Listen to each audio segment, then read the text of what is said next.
Good morning, good afternoon, good evening, and good night, depending on where you are in the world. I hope you are well. Today, I am going to be joined by Joseph Cohen. You may know him from Speaker's Corner. He is also, I think, a lead, maybe even a founding member of the Israel Advocacy Group. And what we're going to be talking about today is the other side of Jewish-Christian relations that kind of gets ignored or overlooked whenever we speak about the history of the Christian and Jewish peoples. It's kind of like the golden thread that could have been the alternative history between our two peoples. And we're going to be talking about that. I mean, there's no getting around the fact that it's not always been a brilliant history between us both. However, we want to sort of draw out for people the fact that it could have been different. It could have been different. So in a moment, I'm going to bring in Joseph. And I just want to say, if you like the work that I'm doing, if you like the kind of YouTube work that I'm doing, and you would like to support the evangelism that I do, that happens both on and off camera, all the links are in the description box, and I'm always looking for more covenant partners to help me to go full-time and to sustain being full-time. Without further ado, I'm going to bring in Joseph. How are we doing, Joseph? Good evening. Good evening, everyone. It's thank you so much for having me. It's a real honor. It's good to finally share. I mean, we've shared a studio before. This is not the first time, but that's been more in Steve's bar, Steve the Atheist bar.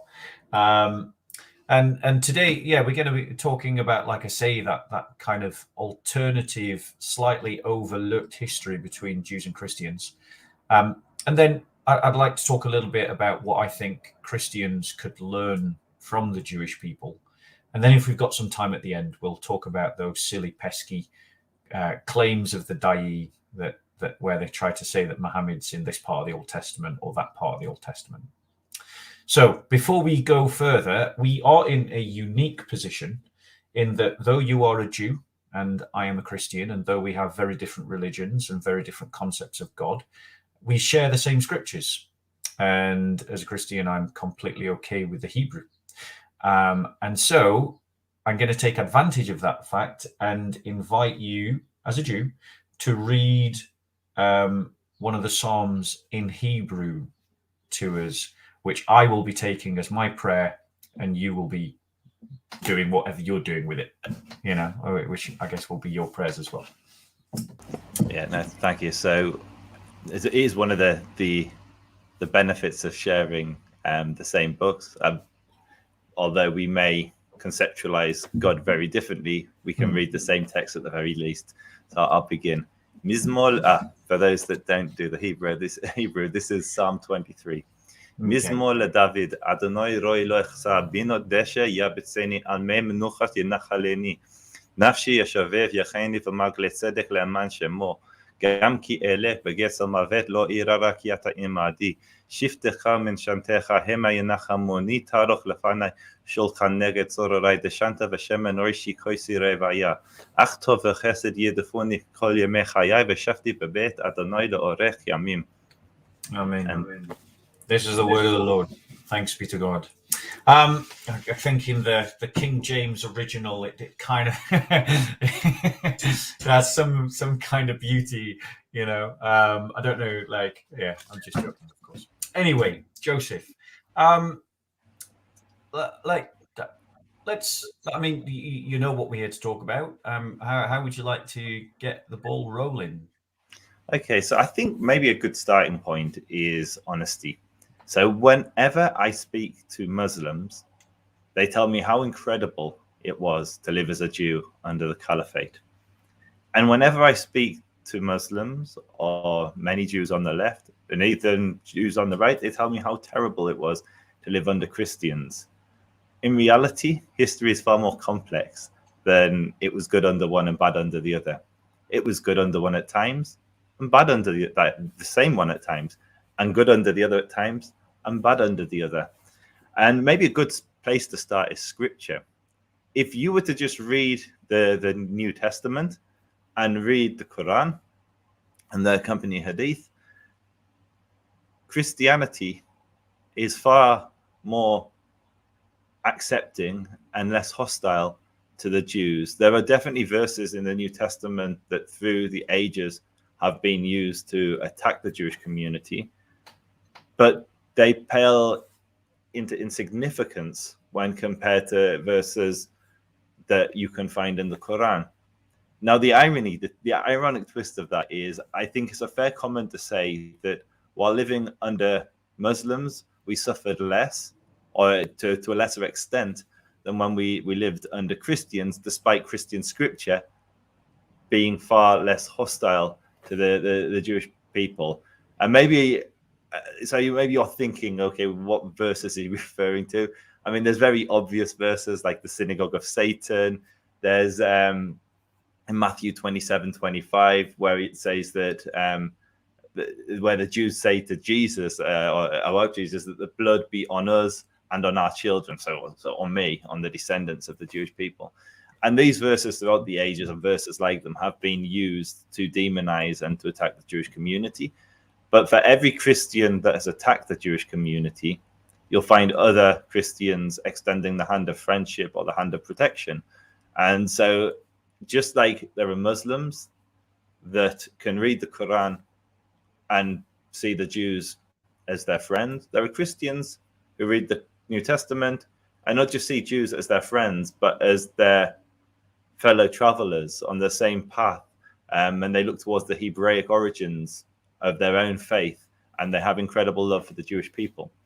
And so I think the starting point is, okay, so what went wrong? Why is it that a book which encourages in a community that encourage loving your neighbor and talk about forgiveness and there is the New Testament is not a book of violence? How is it that community then came to persecute Jews throughout the ages? And I think the starting point is Rome. Anti-Semitism in the Roman Empire predated its adoption of Christianity. It was there during the Roman Jewish wars. It was there amongst many of the very fair. If you read historians, and I'll butcher their name, like Tacitus, they speak in identical language to mark-colored and modern neo-Nazis. They have the same anti-Semitic slurs over 2,000 years ago that you can find on BitChute today. And so I think it was really early Rome, the early Roman Empire, or not the early Roman Empire, but the Roman Empire had two major religions in it at the time of the adoption of Christianity. It had Jews and those that followed the religion of the Jews, but they themselves weren't Jewish. They were fearers of heaven, so they observed the Sabbath on a Saturday rather than a Sunday, but they didn't convert to Judaism. They didn't go through circumcision. And so for me, a good starting point is Rome and understanding where this schism happened. And you can almost see it in the legal codifications that the Roman Empire emperors and religious councils adopted. They started softer and got harder and harder and harder. And so let's begin. So I'll bring a few examples. So in the Synod of Elvira, which is actually Granada, which is relevant for many of our dialogues when it comes to Jewish and Muslim relations, in Canon 50 it says, if any cleric or layperson eats with a Jew, he or she shall be kept from communion as a way of correction.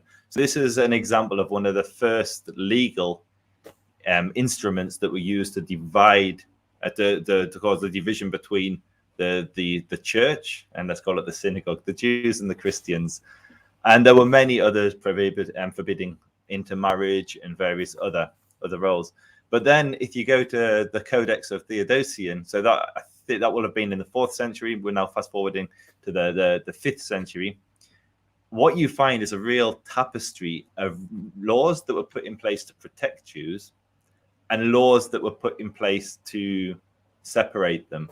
And so Jews are allowed to serve on municipal councils is 1683. I'll quote each one of these, as that's fascinating. So Jews at this point of the Roman Empire were able to serve on municipal councils. They had many equalities with Christians.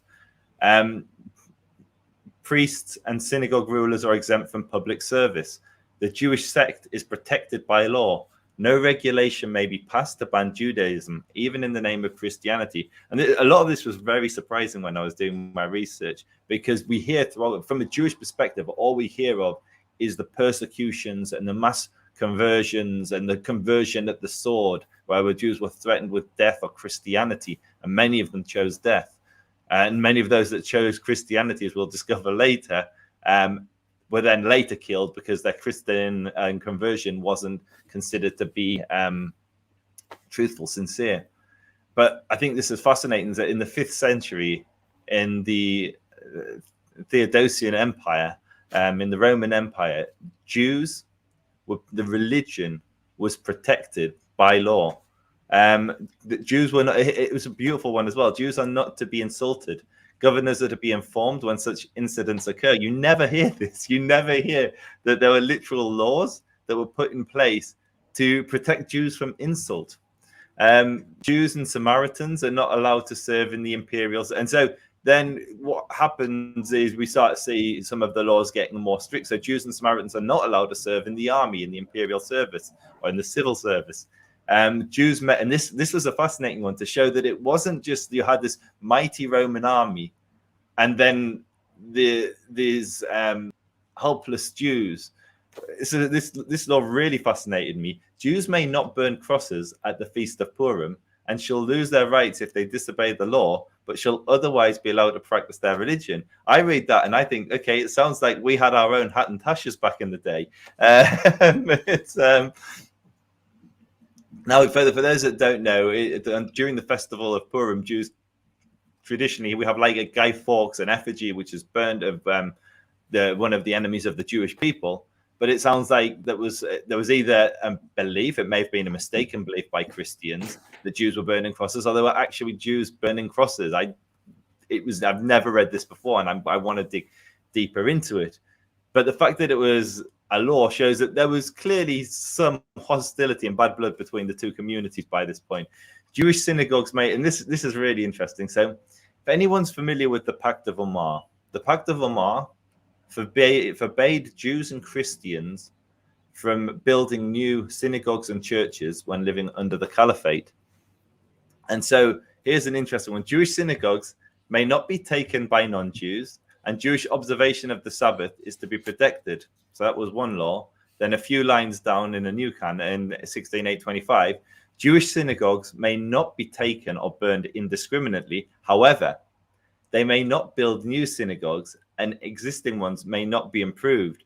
So you see where, then this is a few years before the Pact of Omar, a few centuries before, you see the inspiration behind the Islamic persecution of Jews and Christians. So laws which Christians implemented to limit Jews were then taken, adopted by Muslims, and used to limit Jews and Christians, which is quite interesting. There's a really strong argument that a lot of Sharia law actually is just borrowing from existing legal customs and traditions that the Islamic armies sort of conquered and then just adopted wholesale. So yeah, I can believe that. Go on, I'll let you finish on Theodosius, and then I'll come in and talk. Final one, the jizya. Revenue collected by Jewish synagogues rulers is to be sent instead to the imperial treasury. And you had the same thing happening but in the time of Justinian, where the academies in Israel, the taxes collected were then sent back to the imperial service. And so you literally, what we've just seen there, we've seen jizya, and we've seen the rebuilding of church and things, which is just then mirrored by Muslims a couple of centuries later. Okay, I mean, I think you've made a couple of points, and I think I might start from where you finished and then work my way back to where you began, if that's all right. So, I mean, yeah, I've been aware that Sharia law has adopted a lot of Zoroastrian, Christian, and let's not forget Jewish legal systems in the creation of this God-given law that we're also supposed to believe was revealed to Muhammad and not just sort of hobbled together after Muhammad's death. But I think it's important to recognize that within the Christian worldview, laws are the invention of men, not the invention of God. That in the Christian worldview, the secular state, the secularum, has its own authority rooted in Caesar, whereas the religiorum, the religious law, has its authority in the church. And particularly in the Byzantine Empire, you've got like that Caesar is over the bishops in secular matters, but the bishops were over Caesar in religious matters. And it's precisely because of that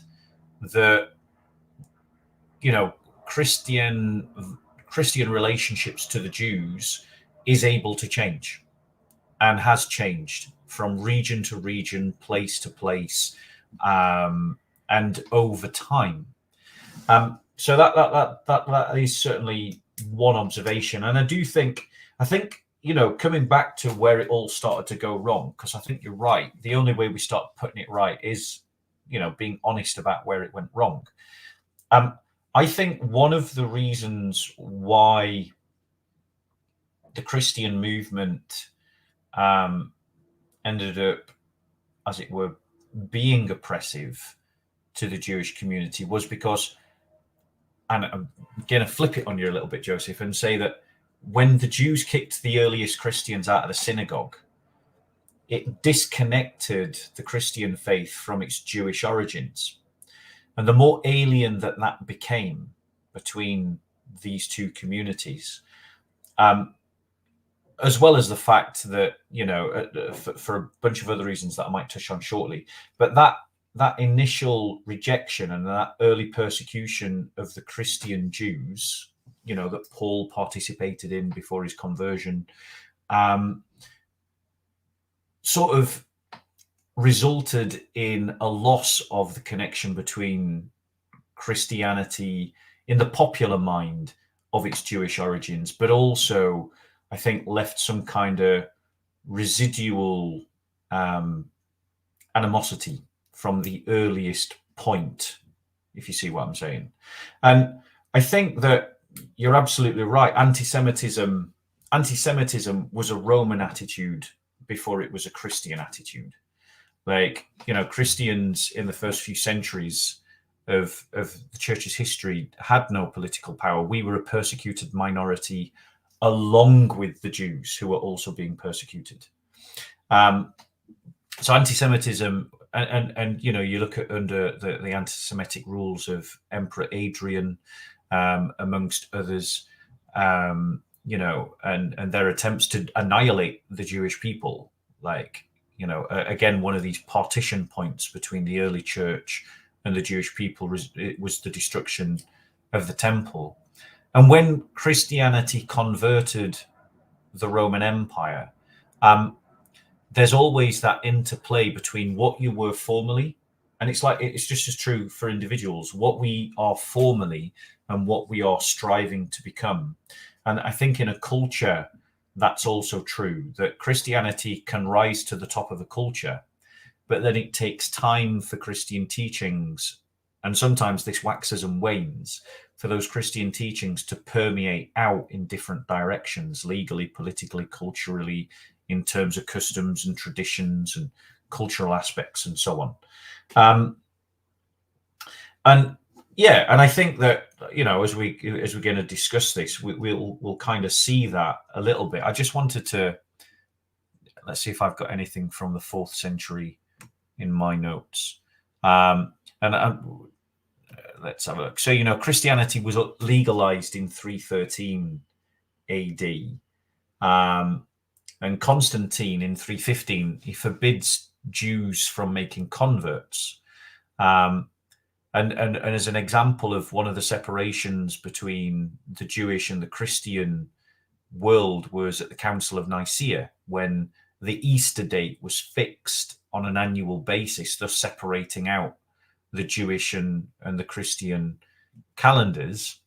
But then, as well as the fact that you've got the sort of the development of the Talmud from about 350, the Jerusalem Talmud in 350, and then the Babylonian Talmud in 500, sort of from the other side, sort of in contradistinction, almost defines the Jewish people in some ways in response to the rise of Christianity.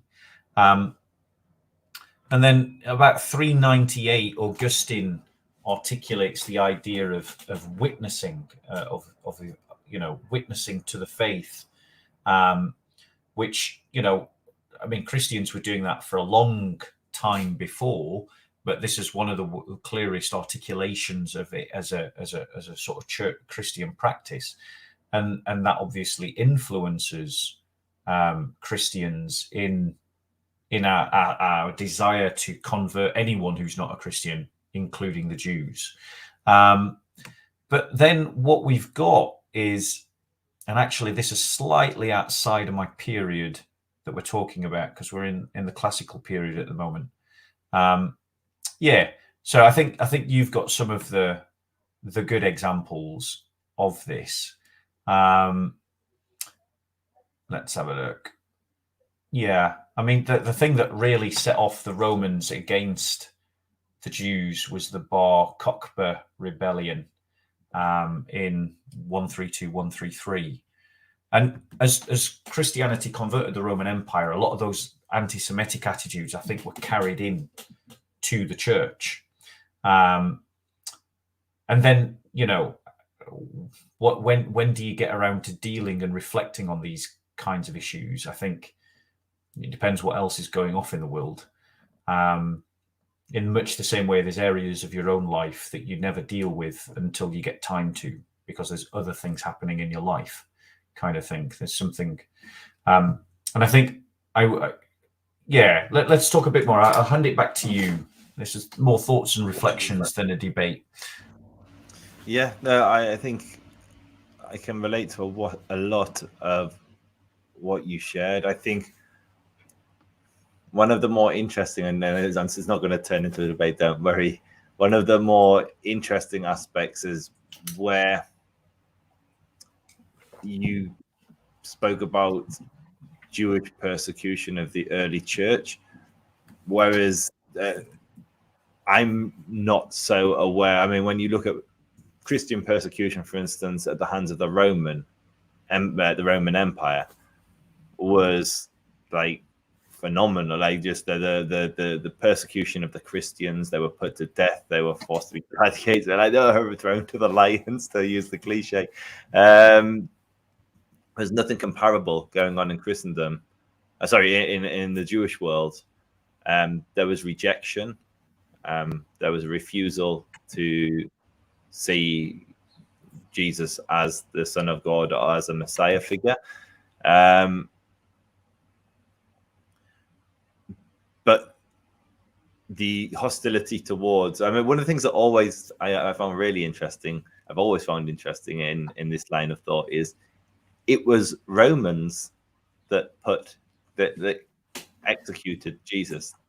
You can say that Jews had some influence over Rome, but in reality, Rome were the power. They were the mighty empire, and they were the ones that executed Jesus.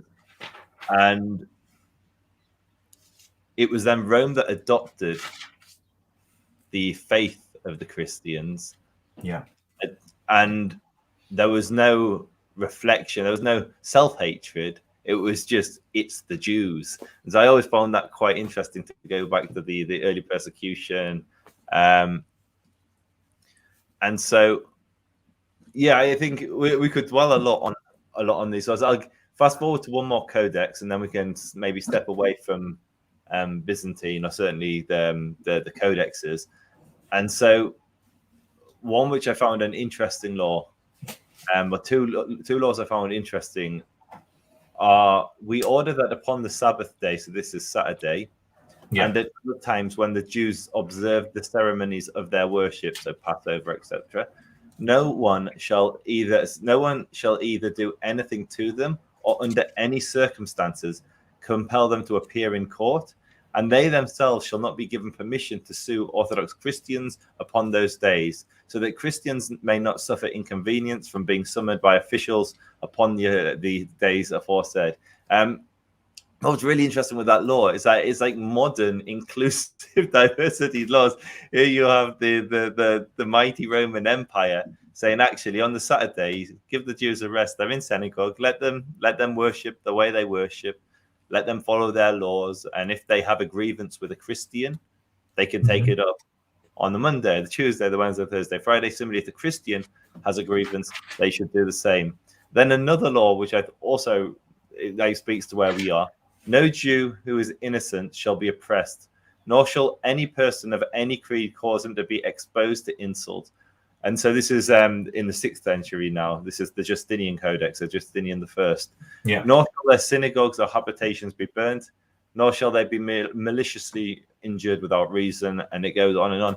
And so what you find is, while there are laws that were designed to separate the communities, to keep them apart, and truthfully keep the Christian above the Jew, there were still laws in place that protected the Jews, in the same way that you hear Muslims talking about the Muslims protected the Jews. We find those, as I said before, we find those exact same laws. Yeah, exactly. Because I mean, because you mentioned the 6th century, you've got Pope Gregory I, who in 591 AD he condemns the forced baptism of Jews.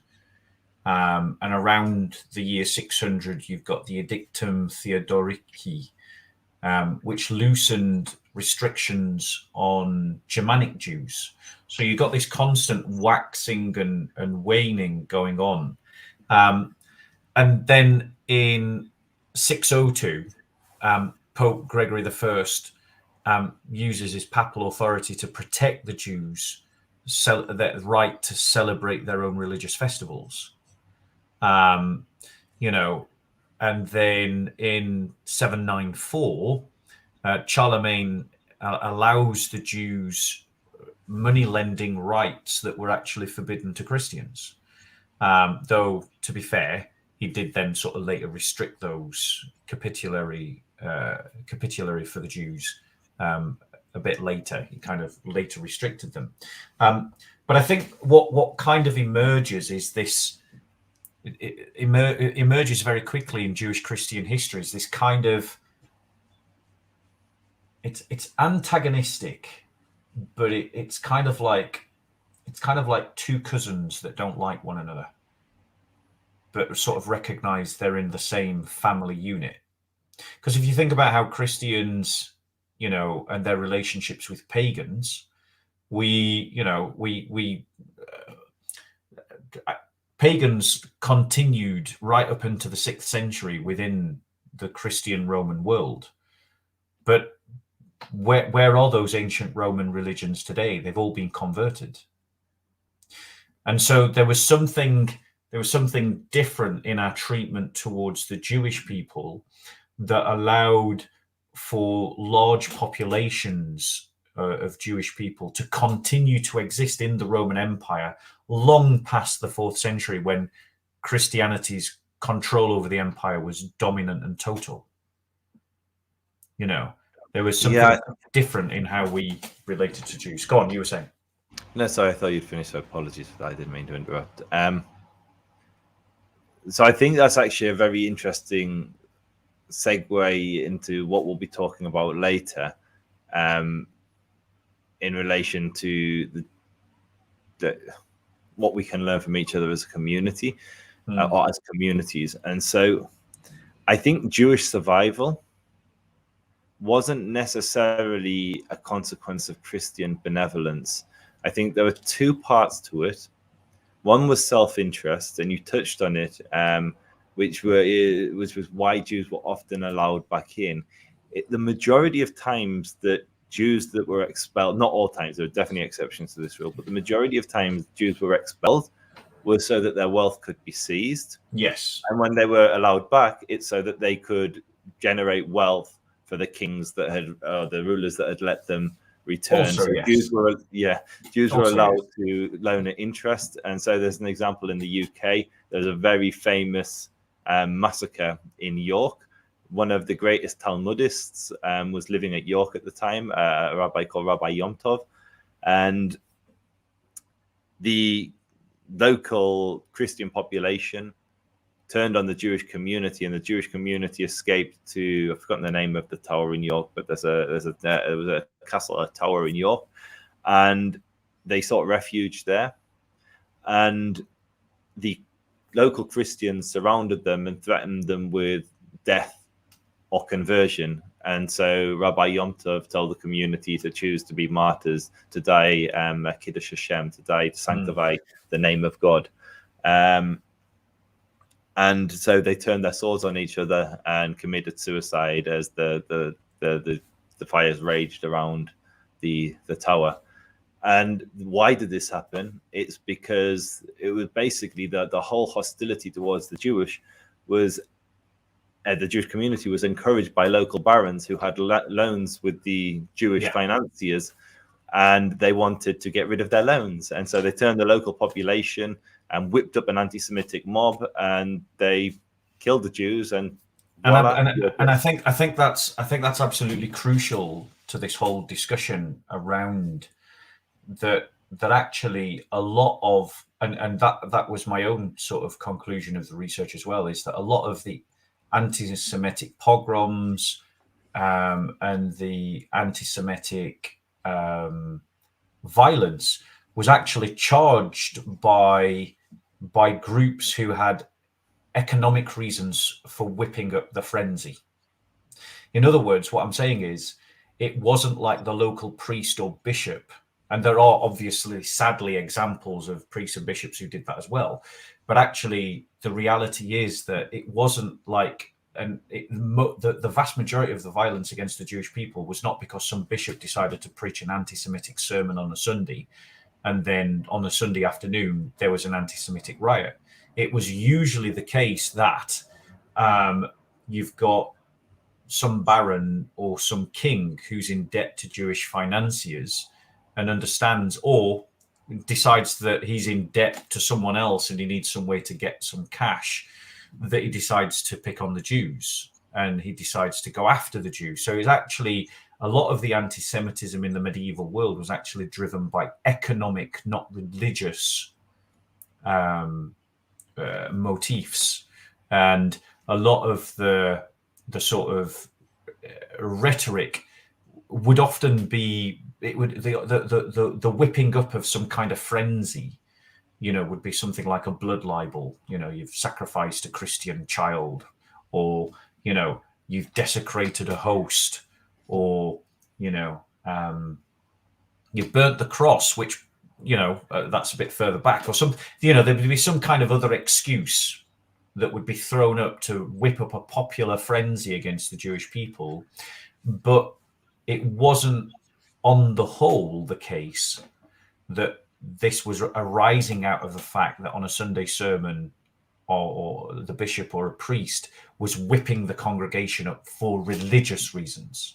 I think it could be. I think sometimes no, sometimes yes. I think if you look at the Crusades, while there were geopolitical conflicts, there was definitely the use of religion. You had your Allahu Akbar, was Deus Vult, which I mean, it's a regular chant at Speaker's Corner. Yeah. The Jews don't look at that chant the same way because they chanted it as they slaughtered us and they put us to the sword. But I think just coming back a little bit further to what we were saying. So one of the reasons why Jews were survived was it was beneficial.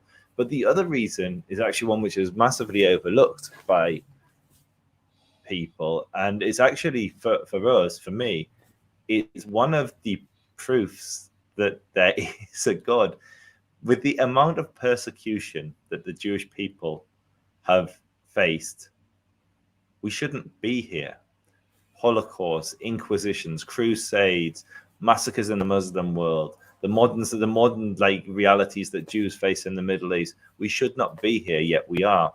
It's miraculous that we're here today, but it's something that goes right the way back. This isn't a modern phenomena. The greatest threat to the Jewish people isn't the sword. The greatest threat to the Jewish people is assimilation, and it always has been. And assimilation is an abandoning of the traditions and the joining of whichever people we happen to be living amongst at that time.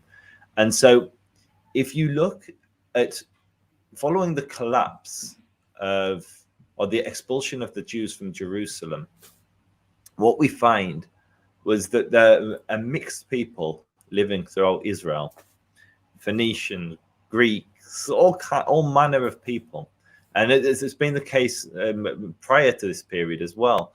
And what happened was, as different religions moved through that region, the Jews remained constant. And so if you go to Gaza, so this is going back even further, if you go to Gaza, there used to be a pagan temple. And the Jews never adopted these pagan ways.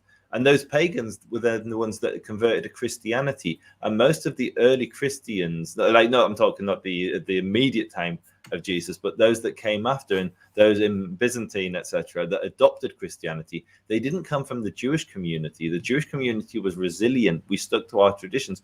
But they were the Greeks, they were all the other people that had come and lived in the land as a mixed multitude. And the Jews have persisted, and we continue to persist. But our greatest threat has been assimilation. And assimilation is the wrong word for what's happening to Christians today. But Christians are abandoning their faith, are abandoning their traditions, and moving in huge numbers into more modern communities that have emerged from Christian communities, but are no longer Christian.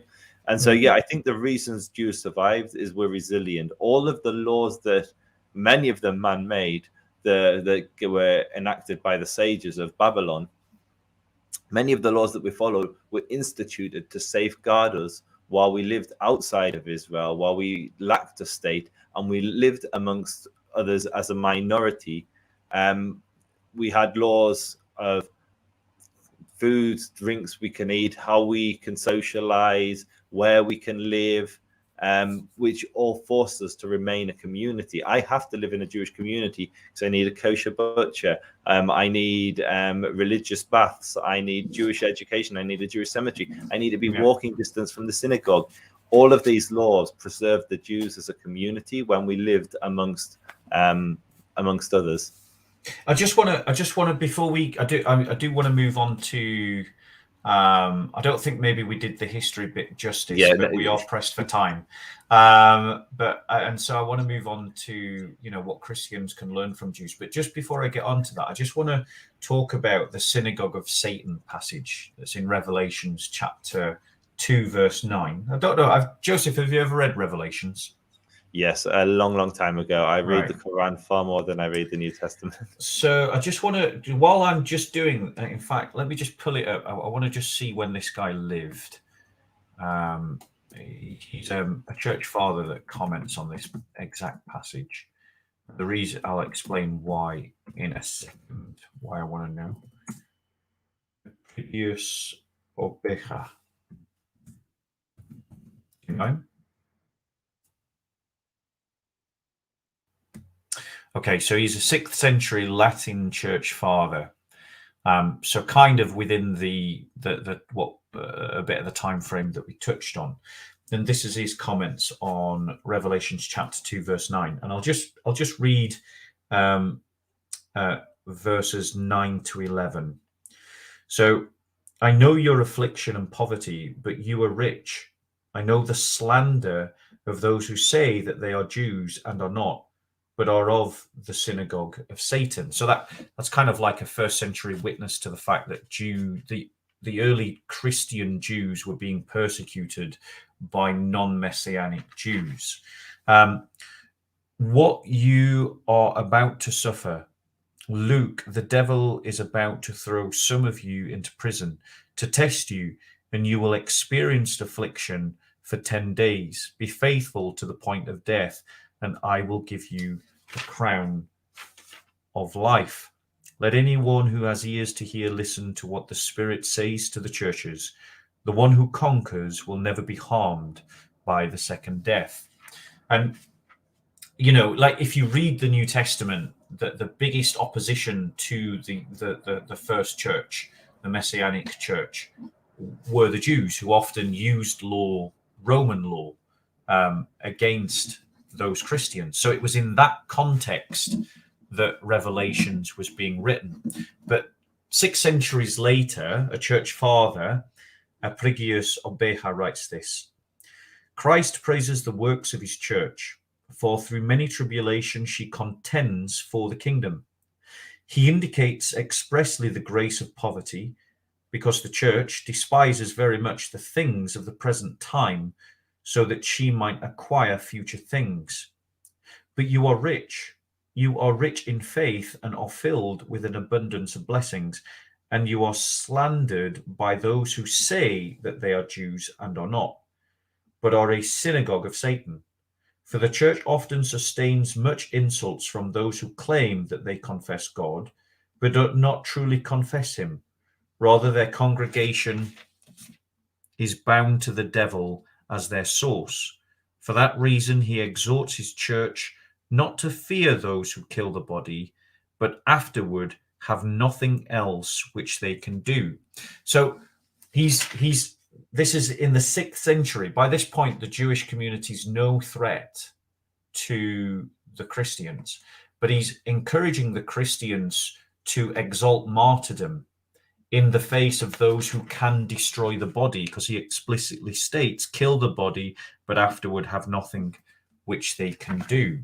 And so it's aspiring to the early church in its persecution under the Jews, to the context that Christians were facing in the world of the 6th century, where Christians were still being persecuted, but just not by Jews.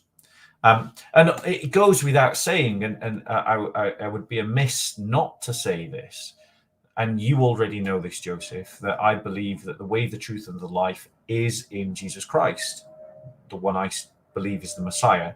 And I believe that those that don't accept him as the Messiah are being deceived by the devil. That's not just true of, say, Jewish people, but it's also true of Muslims, it's true of Mormons, it's true of atheists, it's true of agnostics. Do you know what I'm saying? It's kind of everybody who is, you know, there are churches of Satan, you know, there are mosques of Satan, there are Buddhist temples of Satan. But when John was writing his Apocalypse, he was writing as a Jew in the context of being a Jew in Israel, a part of the Jewish community. He had that understanding. So when he talked, he didn't have that sort of pluralistic way of thinking. He was talking in the context of experiencing very real Jewish opposition to the Messianic movement. And it's absolutely right to say that this verse was used to corral religious hatred against the Jewish people at different points in history. There's no getting around that. That's just a fact of history. But it would be incorrect to state to take this verse and not see it in its proper context, because the church in Smyrna, which is the church that we're talking about, was a poor church. It was suffering persecution. Much of that persecution was being led by the Jewish community in Smyrna, and they were being encouraged to stay strong in the faith.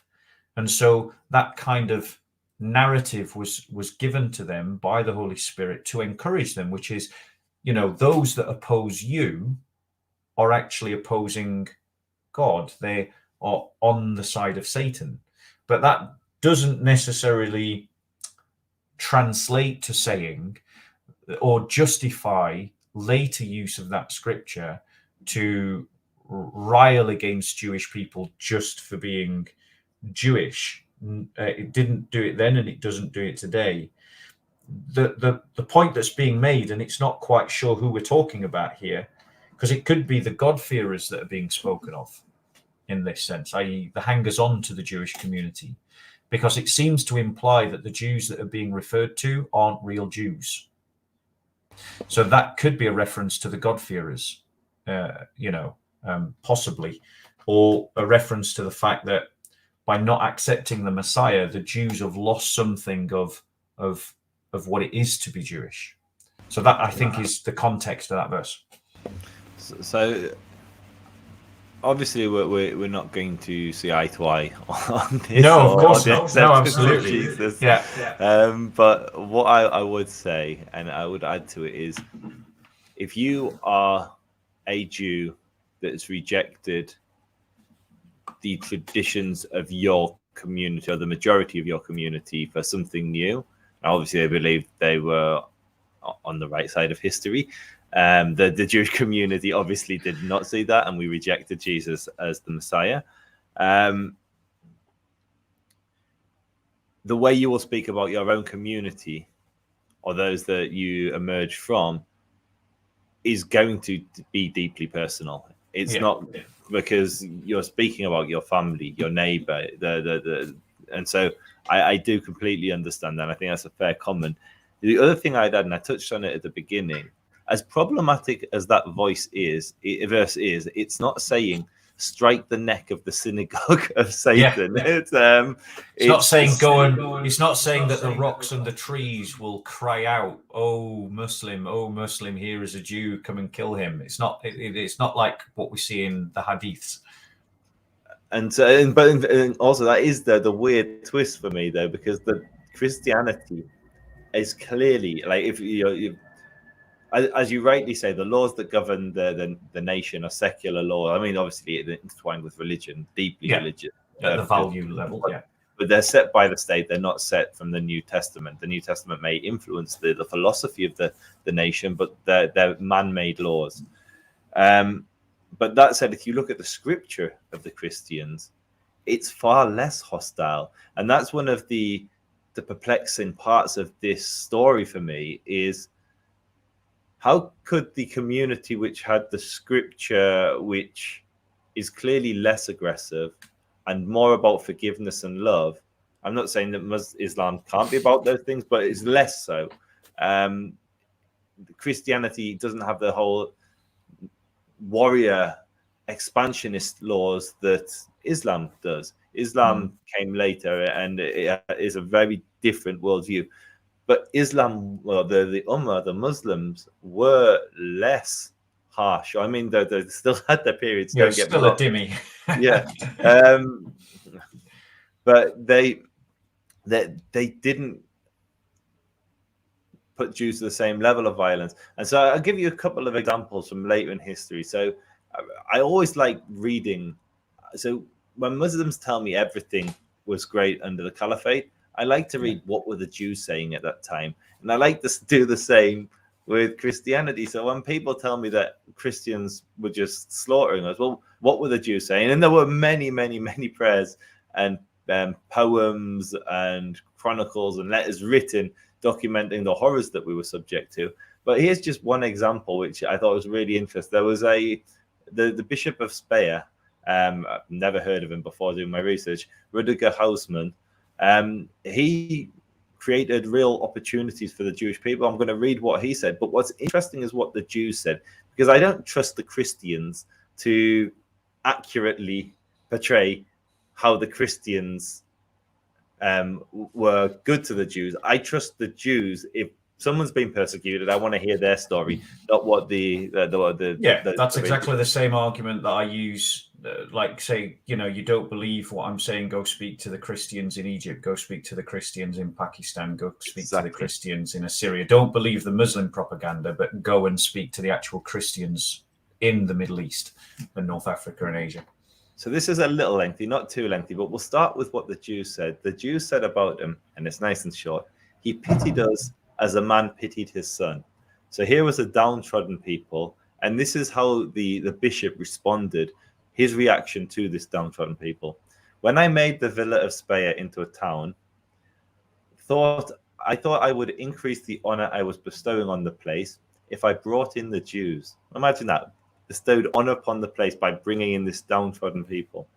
Therefore, I placed them outside the town. So I imagine I placed them outside the town, but then he gives the explanation for why he places them outside the town, and some way off from the houses of the rest of the citizens, unless they should be too easily disturbed by the insolence of the citizens.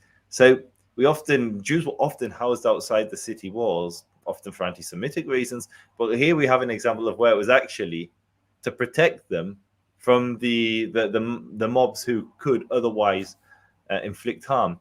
I surrounded them with a wall, a ghetto wall, but from at least this bishop's perspective, it was for their protection. Now the place of their habitation, which I acquired justly, for in the first place I obtained the hill partly with money and partly by exchange, while I received the value by way of a gift from some heirs.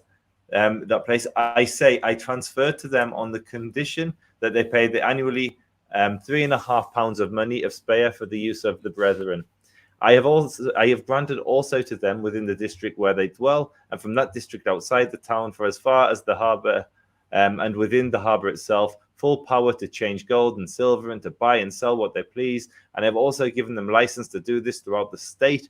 Besides this, I have given them land of the church for a cemetery with rights of inheritance. This also I have added that if any Jew should at any time stay with them, he shall pay no felony, which must be some sort of taxation which people paid when they visited, I assume. Then also, just as the judge of the city hears cases between citizens, so too they can judge amongst themselves with their rabbis. It goes on and on. But then he says, lest any of my successors diminish the gift and concession or constrain them to pay greater taxes, alleging that they have usurped these privileges and have no episcopal warrant for them, I have left this charter as a suitable testimony of the said grant, and this may never be forgotten. I have signed it and confirmed it with my seal, as may be seen below, given in 1084. And I just found that fascinating, where you have the Jews saying, here's a bishop who pitied us like a father pities his son, and then you hear the bishop giving his reason for why he protected this Jewish community, and in the process flipping some of the narratives we're used to, like the ghetto wall, which usually was used to contain the Jews and separate them for persecution. But here you have an example where it was all for their protection, which I found absolutely fascinating. And I came across so many accounts like this, where you read those that are granting privileges to the Jews. They may have not ulterior motives, but there's clear benefits for bringing them in. You read about the taxation. It wasn't pure altruism. But the two communities, or the protector and the Jewish community, are saying the same thing, which I just thought was really interesting and a good example of one point in history where Jews and Christians did coexist, and Christians were clearly, or a Christian was clearly a friend of the Jews. Yeah, there's an example, for instance. We talked about the blood libel, which was a popular way that the people that wanted to persecute the Jews would sort of incite hatred against the Jews. And as we said before, I think a lot of that was done for economic, not religious reasons. But in 1247, Pope Innocent IV issues a mandate against the blood libels, because he recognizes that it's something that is being abused, and there's no getting away from the fact that on the whole, Christian Jewish history has resulted in the oppression of the Jews as a religious minority. But I think it's something that we need to recognize. Consider how the Abyssinians, the Cathars in France, were destroyed. But the fact that the Jewish community across Europe, numbered in its millions, means that there was obviously something in the church that did not wish to see the Jews completely disappear. And then there were these spasms, obviously, where someone would expel the Jews from his kingdom. But then usually when that kind of thing happened, there'd be another king who'd say, hey, come to my kingdom. So I think, if my memory serves me correct, when the first time that the Jews were kicked out of England, I think the king of Poland said, hey, come over here, kind of thing. I want to read, and then we're going to have to change pace, but I want to read, what the Patriarch of Metaphanes, Patriarch Metaphanes III, wrote to the Greek Orthodox in Crete in 1568. And this is an example of what could have been the story of Jewish-Christian relations, as one of this kind of golden thread that we see through Christian-Jewish relations, but sadly was never normative. So the Patriarch wrote this to the Greek Orthodox Christians in Crete. He writes this: injustice, regardless to whomever acted upon or performed against, is still injustice. The unjust person is never relieved of the responsibility of these acts under the pretext that the injustice is done against a heterodox or against a non-believer. As our Lord Jesus Christ in the Gospel said, do not oppress or accuse anyone falsely.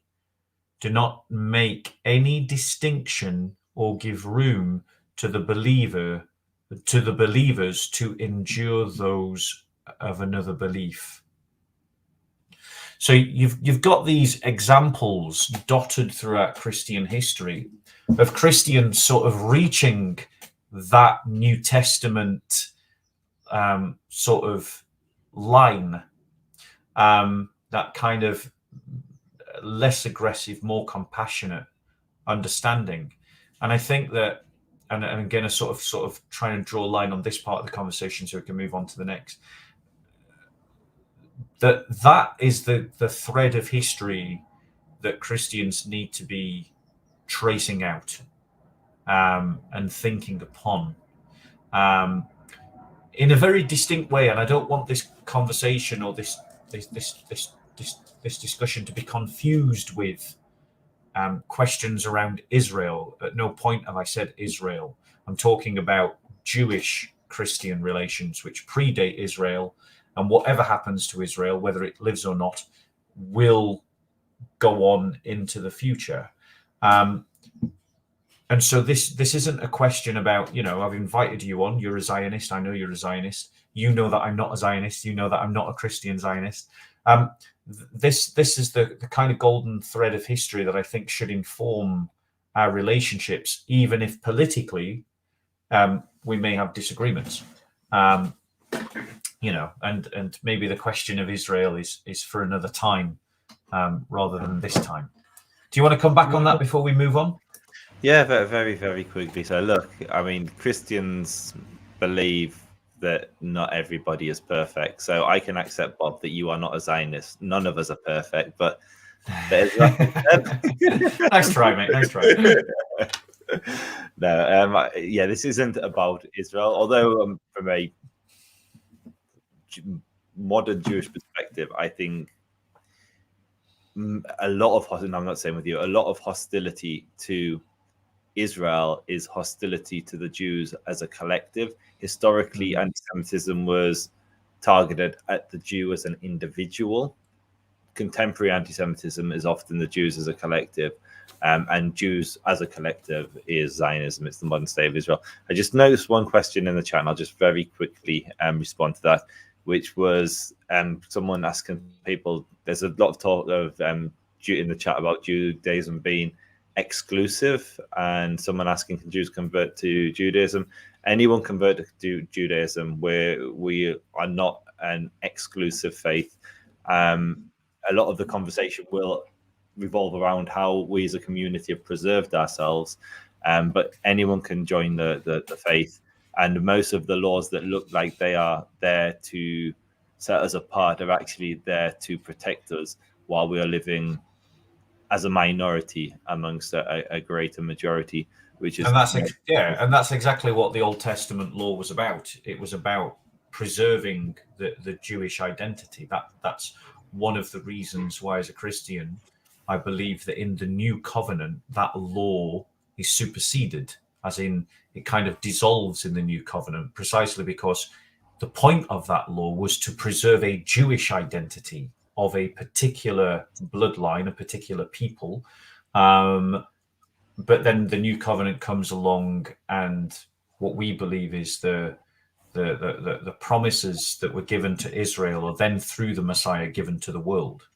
But let's not try to let's steer away from getting into that religious debate, because we did agree the kind of three topics that we were going to try and talk about before we came on.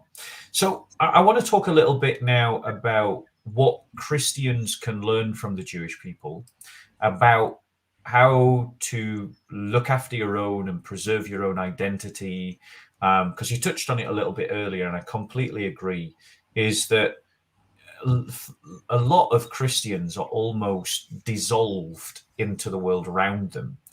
And I think that is at the root of us not having any major impact in society.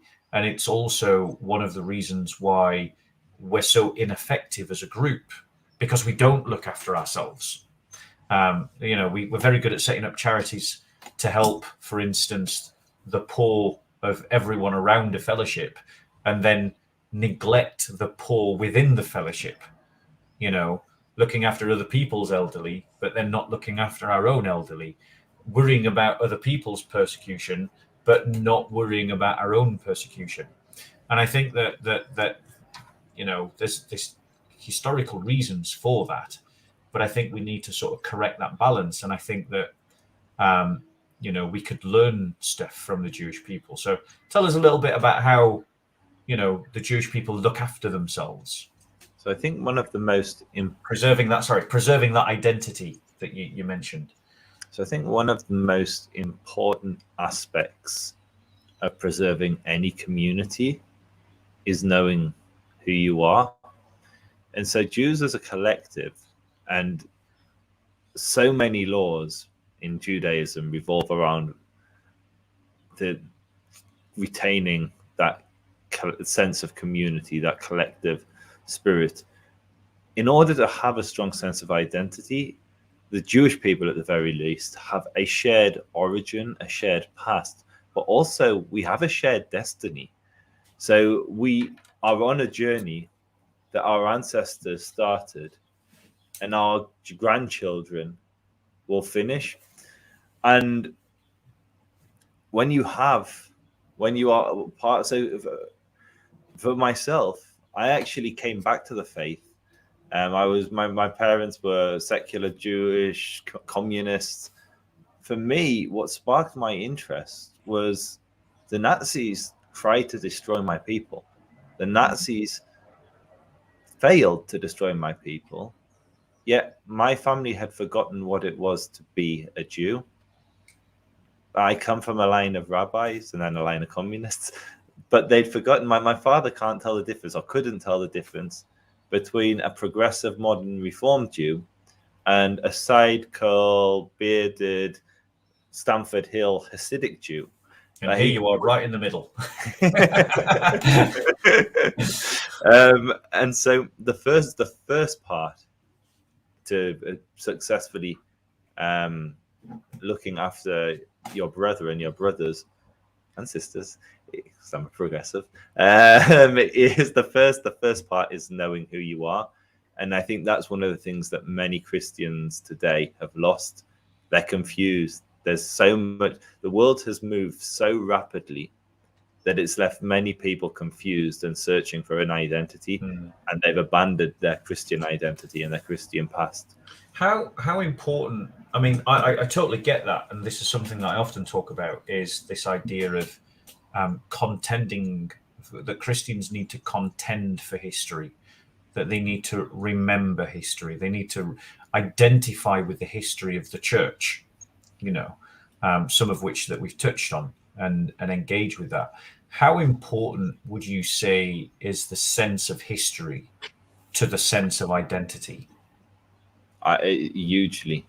If you don't know where you came from and what happened, you don't know where you're going and what could happen. So almost every Jewish festival, occasion, event revolves around a historical event. Often the Jewish festivals revolve around the central theme of someone tried to kill us, they failed, let's celebrate our survival. And that's a common theme that runs throughout history. We have not been just been those that sought to destroy us, those that sought to persecute us, have helped to shape and sustain who we are today. That's why I'm here. I'm here because the Nazis tried to destroy my ancestors, and I wanted to ensure that my children knew what it was to be a Jew. And so the first thing I had to do was familiarize myself with the faith. What were my ancestors prepared to die for that my immediate family had forgotten? And I think that's, I mean, I completely echo that. And if the Christians who are watching this get anything out of this part of the discussion, I hope they get that bit, which is that the depth to which your identity can go is based and hugely on the depth of your knowledge of history. And that as Christians, we need to identify with the history of the church, the global church, because, the church is not just Anglo-Saxon. So it's not just learning the history of the Church of England or the church in England, but rather learning the history of the church around the world and identifying with that as a full reality, rather than just our little branch of it, or confusing national identity with Christian identity, which is a danger. And maybe we can come on to that, like, in terms of how do the Jewish people straddle this idea of a British identity whilst maintaining a Jewish identity. Like, how do you guys navigate that? Or what is it that allows you to maintain that distinctive Jewishness whilst also being able to say, I'm British? So I think it's different to different Jews. And so I think the more religious you get, the more you become a Jew first and a Brit second. And the less religious you are, you're a British person first and a Jew second. So I'm going to deal with the religious side because I am religious. Yeah. And for me, I have another complexity thrown in whereby British is a national identity. Yes. And I'm also a Zionist, so I'm pushing for or advocating for another nationalist interest, which is Israel. Yeah. And so I'm going to park the Zionist question because there is clearly those two can be slightly in conflict at times, but deal with purely as a British person. So Judaism is not like Christianity in that the Jews are a people and not a faith. There's no word for religion in biblical Hebrew. Religion and faith are concepts that came later. How I like to view it, and there is no definition of what the Jewish people are. But the Jews, there's a definition of what a Jew is, which is a Jew is anyone who has a Jewish mother, irrespective of what they believe, or if they don't have a Jewish mother, then they accept the faith of the Jewish people, the religious beliefs of the Jewish people, convert, and are accepted by the Jewish people as a Jew. And to do so, you go before a religious court, before religious judges, They assess over many years whether they believe you're sincere, and if they judge you to be sincere, you're welcomed into the Jewish community. And so the other side of it, so what about the religious side? So I kind of see the Torah as the constitution of the Jewish people. And then the civilizational laws that were built around it, they were introduced by courts from the time of Moses all the way down to the ceiling of the Talmud.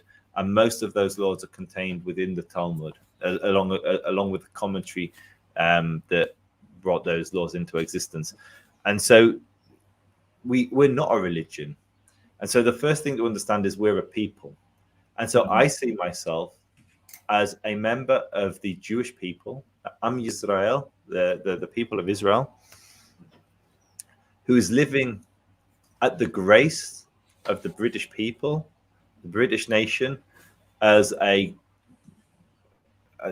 not a guest in this nation because I was born here, but I have tremendous gratitude that this nation opened its doors to my ancestors so they could flee persecution and settle here and give me the incredible life that I have. And I'm not a lone voice. Every Saturday on the Sabbath, Jewish synagogues across the country make prayers for the royal family and the government for giving us sanctuary in this space, in this great country. And so on an individual level, how do I get the balance of being British and Jewish? I see myself as Jewish.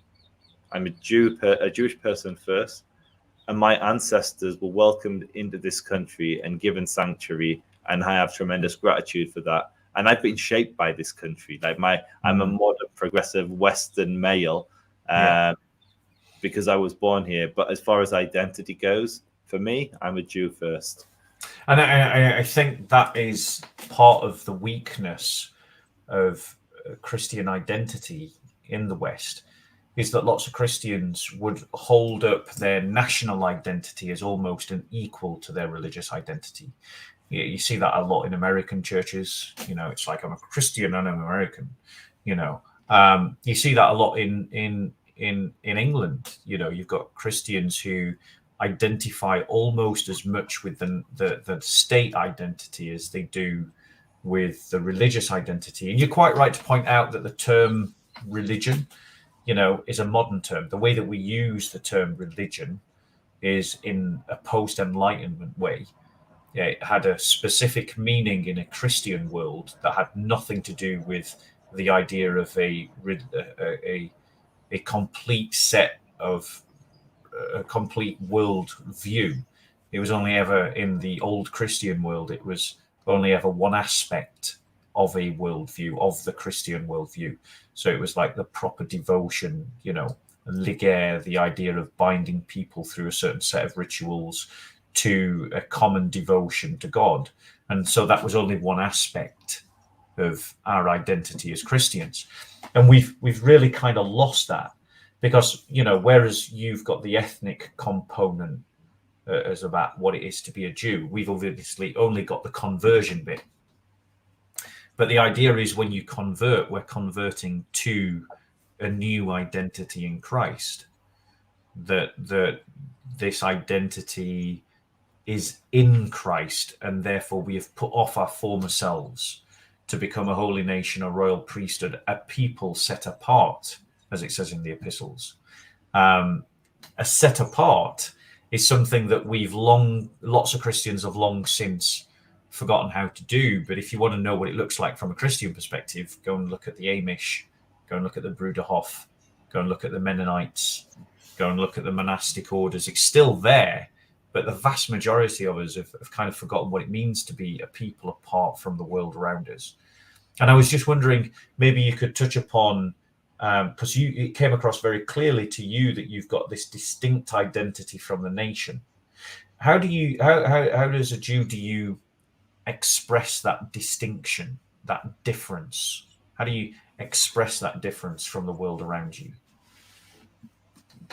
Apart from the festivals, which we get. No, it's a really, unless you're Jewish, you don't understand, particularly unless you're religious Jewish, let me say, you don't understand how all-encompassing being a Jew is every single action you take throughout the day is governed by or influenced by Jewish law.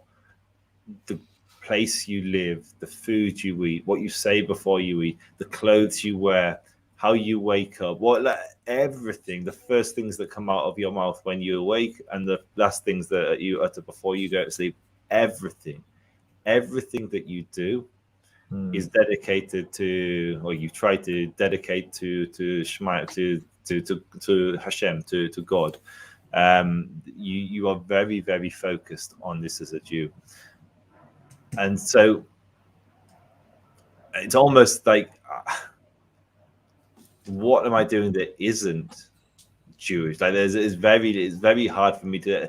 And so I think the English. areas Speak where, English. language, I was going to say, and I was going to add to it, the areas where we are heavily influenced and most heavily influenced is popular culture. We have the same issues that any other modern religious community will have. We're susceptible to the internet, where we can access information like never before, and many people are choosing to leave the Jewish faith, just like many Christians are choosing to leave the Christian faith. And many Jews are changing the Jewish faith. They're updating it to make it more modern and more acceptable to modern sensitivities. And so many modern expressions of progressive Judaism have far more in common with modern progressive politics than they would with biblical law, as an example. And so if you're a religious Jew, it's very, very easy to stay focused and to retain that identity. And it manifests in everything you do, from the clothes you wear to the books you read to the places you live to the foods you eat. So that's quite easy. I think it becomes more and more difficult the more of those traditions you leave behind, and that's where assimilation becomes a much greater threat to the Jewish community, is when you become more and more lapsed. There's an expression in Judaism where it basically, one action leads to another. So if you do a commandment, it leads to another commandment. If you violate a commandment, it leads to the violation of another commandment. Yeah. And I think like obviously Christians approach these questions differently. It's very much more the case that Christians allow for a greater diversity of cultural matters. So, for instance, we don't have food laws. We don't have particular clothes that we're encouraged to wear, or nor do we have very many prayers that you absolutely must say. But what we do have are value or intrinsic Christian values that are common to us all, that do govern, and Christian beliefs that are common to us all, that should govern every aspect of our life. And when we allow that to happen, it will land in the same place. So, for instance, when it comes to foods, we have this idea of conscience, this value of conscience. So the practice of the weaker conscience. So if, for instance, you go and you hang out with someone who's a former alcoholic, even though in the Christian faith you can drink alcohol, if the alcoholic brother can't bring himself to go into a pub or be around alcohol, because for him he just associates it so clearly with his former sinful life, we would then, the rest of the Christian community who's in his network wouldn't then drink alcohol in front of him or go to a pub with him. And I've done that myself with people. And, I have big problems eating halal food. And so, I would often object to eating halal food, more for its economic and political aspects, but also for the fact that it is being slaughtered in the name of a false god. And for those reasons, I would object to eating halal food. Christians obviously have a certain way, so we have the Our Father is a common prayer amongst all Christians. And I think that one of the things that could strengthen Christian identity is kind of learning how to express our faith in every aspect of our life. But as we do that, we can learn from one another about what works best. So what does modesty look best like? You know, how can we dress as modestly in our world? It doesn't give us a particular piece of clothing to wear, but it gives us a particular way of wearing clothing, which no matter what clothing you wear will kind of look the same. Does that make sense? It does, but it also becomes hugely subjective and relative to the generation that you live in. Mm-hmm. And I think that's the difficulty with values over statutes. And what I mean by that is what you consider modest today. Yeah. If you go to 200 years ago, would probably be considered outrageous. And certainly if you went to Saudi Arabia or Stamford Hill for my community, it wouldn't be considered modest. I think no, I agree that you've got to work it out. And the way that you work it out is by having a clear understanding of what modesty is. You know, modesty is bashful, it's self-effacing, it doesn't seek to draw attention to itself, it doesn't seek to stand out. And so when you have a clear understanding of what modesty is, it then allows you and guides you. And so even though, yes, there's going to be greater variety, it will kind of look the same. But then the idea is within the Christian worldview, you compete in good works. We're called to compete with one another in good works. And so you end up in theory, the best ideas rise to the top, and then the priests or the bishops could even lay that down as a discipline on the congregation. And if they lay it down as a discipline, then anyone who belongs to that congregation embraces that as their own, which is exactly what the Mennonites and the Amish have done. You know, the Bruderhof, they have a particular style of clothing that they have to wear. Now, that's not obligatory in all Christians, but that is a discipline of the Bruderhof.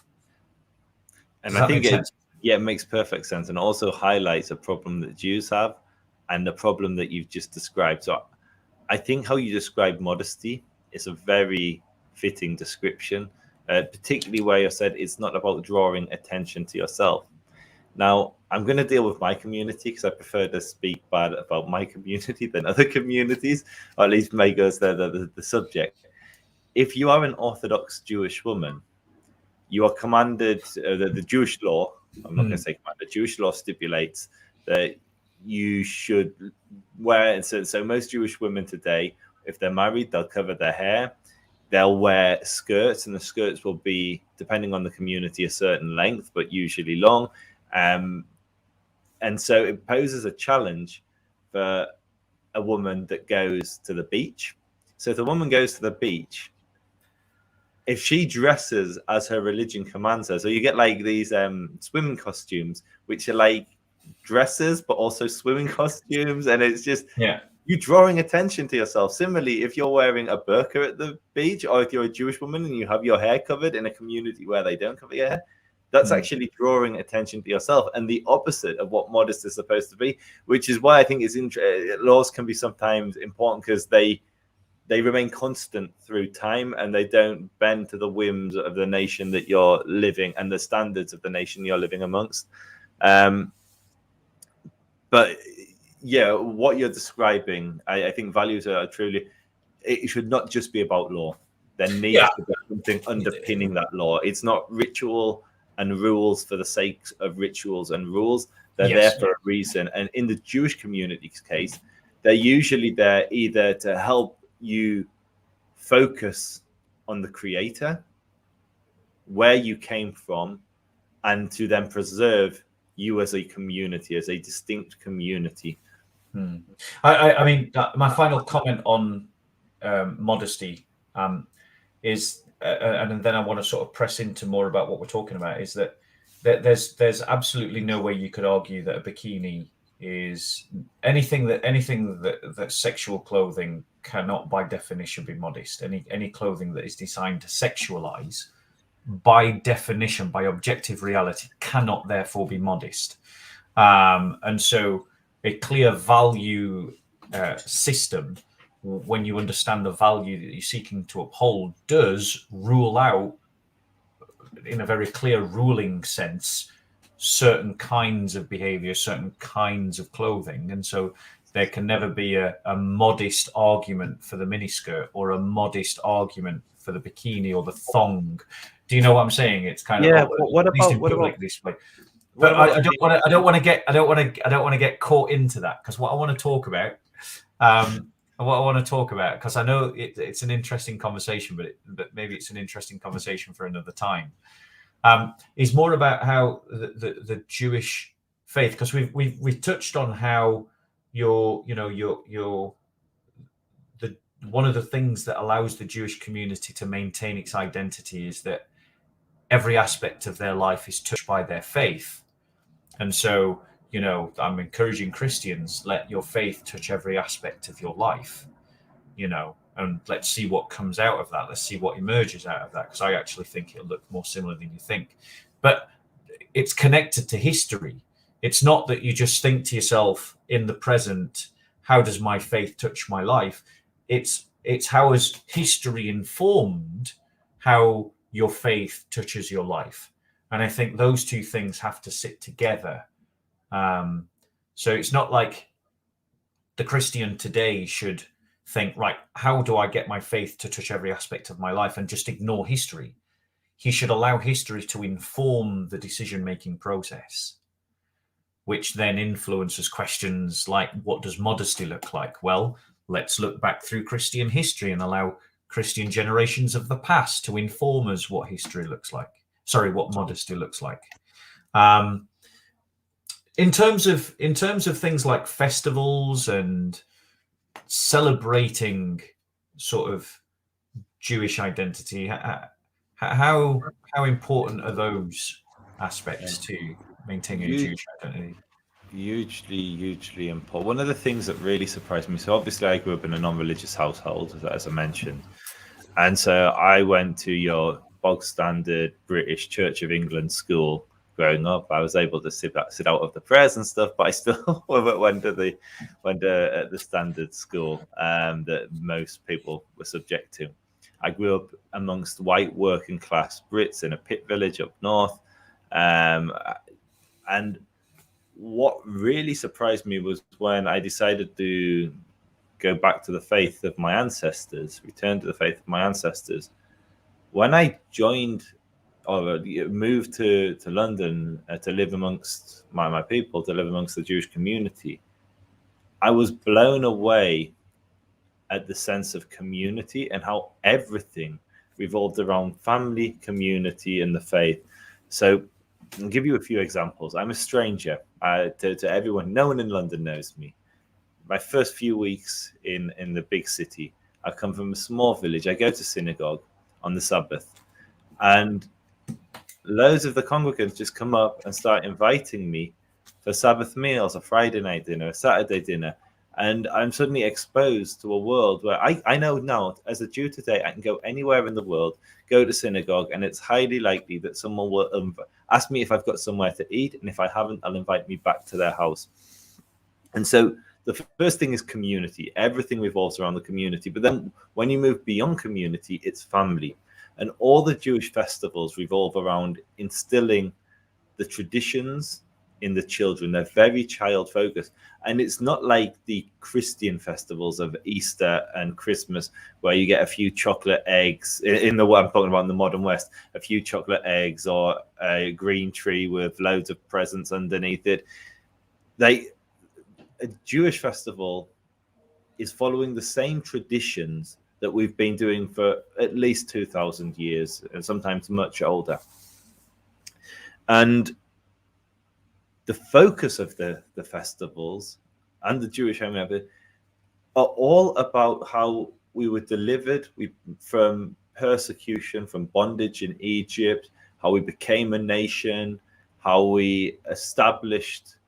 I mean, if you think of the Jewish contribution to humanity, this like tiny little tribe in the middle of the desert, establish a kingdom that stood for centuries and centuries and centuries, and gave the world monotheism, gave the world the values that modernity was built upon. The prophets, the scholars, the sages that came before us have literally shaped modernity, along with a few others like the Greeks. But we had a huge, way disproportionate to our size. And the Jewish festivals focus on that. We remember King David, we remember King Solomon, we remember Moses, we remember Abraham, Isaac, and Jacob.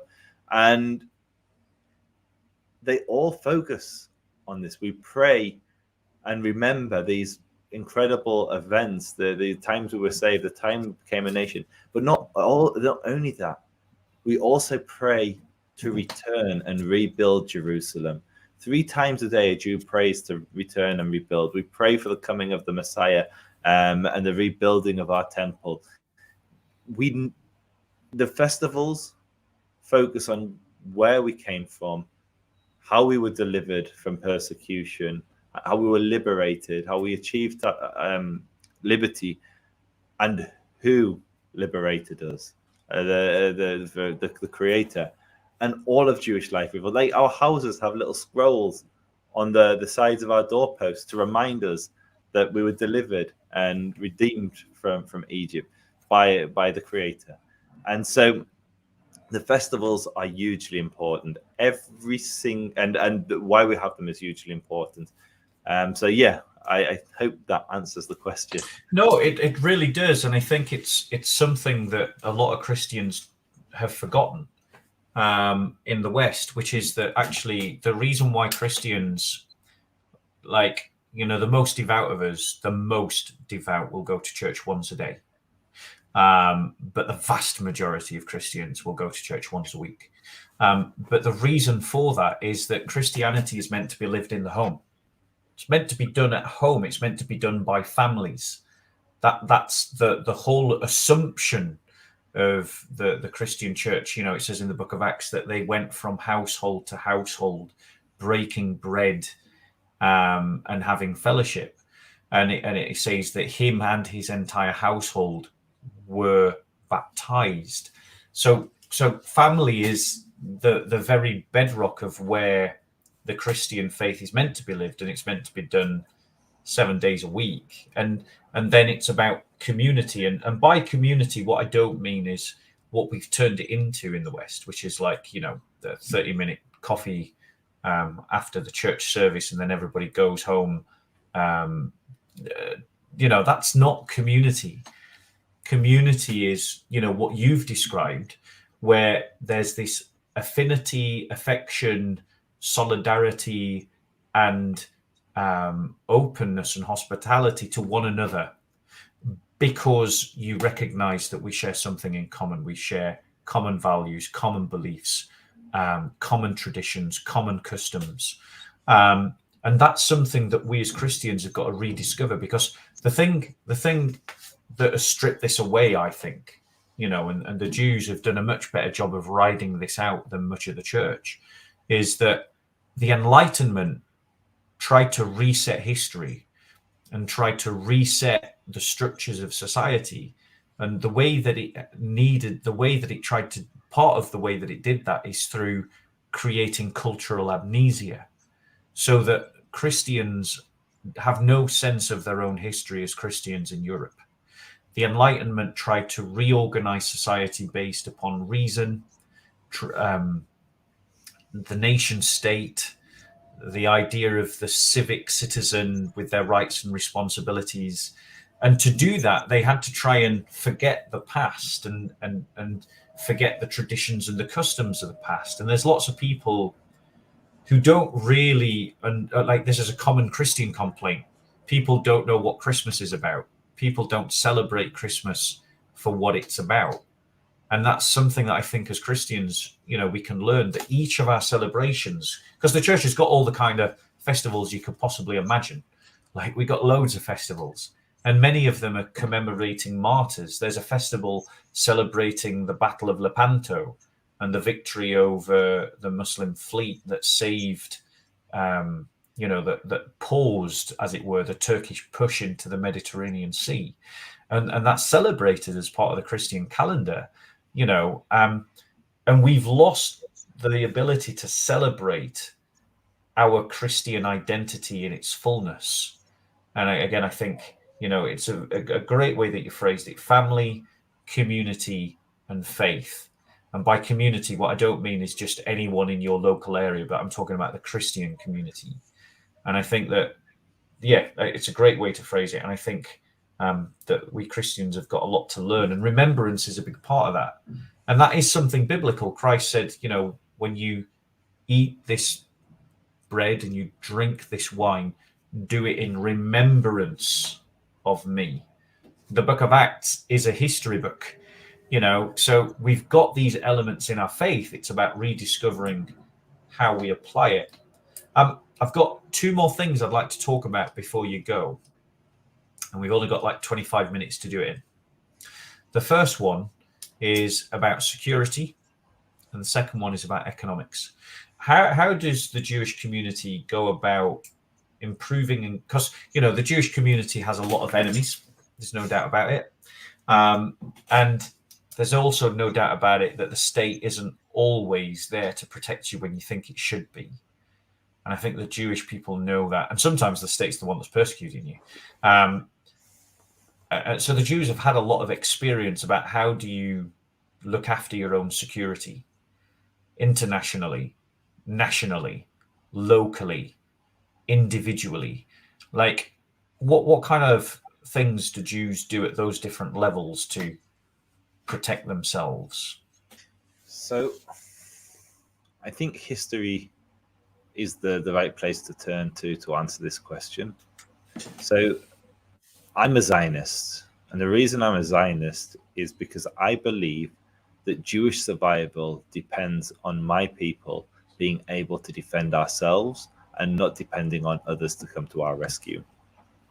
And if you look at the early Zionists, so people like Theodor Herzl, Baron Goldschmidt, like the big names who, the back end of the 19th century, most of them, or a lot of them, were atheists, secular Jews, often baptized Jews. And it was the persecution of their brethren in Europe, often their poorer, weaker, more vulnerable brethren, that woke them up to the perils of anti-Semitism. And so they formed a nationalist movement, a movement of national liberation for the Jewish people to re-establish for the first time in like nearly 2,000 years our own state, where we wouldn't be dependent on the benevolence of a Christian, atheist, or Muslim ruler to defend us, because sometimes they did defend us and protected us, like King Casimir of Poland, or like several of the different caliphates that stood and did protect Jews at the time when they were downtrodden. But like that, the next king could arise and put us to the sword. And so we've always had a sense of peoplehood. And through seeing our brothers and history be inflicted by anti-Semites and those that are our enemies, it motivated an entire generation to try to liberate ourselves and take responsibility for our own destiny and our own protection. We don't want to be one of the protected people, Allah Kitab. We don't want to be under I gave some examples of some incredible bishops and Christians in history who saved Jews. Napoleon Bonaparte, a great example. The Jews of basically the first community to make the Jews wear distinctive clothing was the Abbasid Caliphate. They made Jews wear yellow sleeves. In the time of Napoleon, he came to a town and he saw the Jews were wearing, a Christian town, saw the Jews were wearing yellow sleeves and a yellow Star of David. And he saw it as abhorrent. He abolished the ghetto. He liberated the Jewish people. He made them equal and free to practice their faith. but we don't want to depend on a Napoleon Bonaparte or a Bishop of Speyer, where we needed to take our destiny into our own hand. So the first thing we went for was national liberation, where we were responsible for our own destiny. But then even within the communities we live in the diaspora and outside of Israel, we still take our security very seriously. I founded an organization. My current organization is the Israel Advocacy Movement. Like, follow, subscribe on YouTube, Instagram, Twitter, and Facebook. But I also founded an organization called the Campaign Against Anti-Semitism. We have an organization that literally now has been evolved into something I could have never achieved, but they take anti-Semites to court almost on a weekly basis. We use every instrument in our power to challenge those that seek to harm us. And we have other organizations which are community security organizations, which will patrol the streets and guard the synagogues on the Sabbath, just in case there is a threat. We have other organizations that record every anti-Semitic incident, which we then report into them, so that governments and police services will take the threat seriously. And so we don't sit back anymore and wait for others to save us and protect us.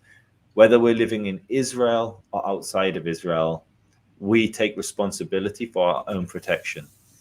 And how important, because it's that raft of, it's that full plethora of international, national, regional, local organization and solidarity that I think is such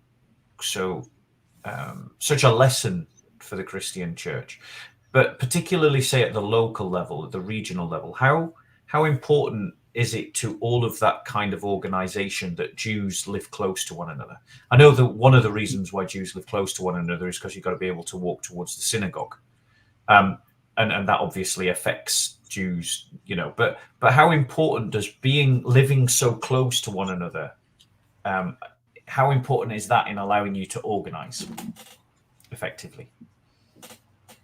So I don't think we see our community as organizing. It's almost that you can almost look at the communal level of Israel. How did the current Israeli divorce come into existence?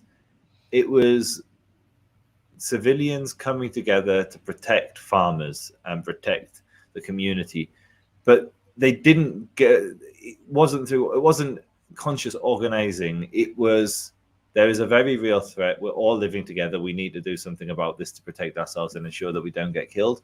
And on a local level, it's the same.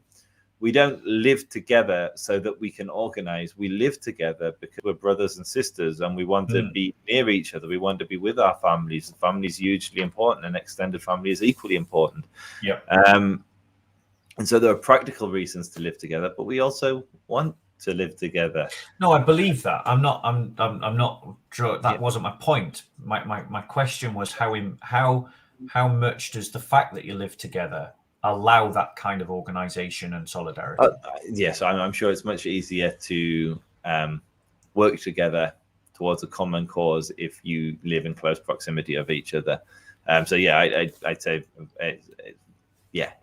certainly makes it. I mean, I think, I guess the reason why I wanted to press that is because, I think that the things that Christians need to learn from the Jewish people in these respects is, how serious are Christians taking Christophobia?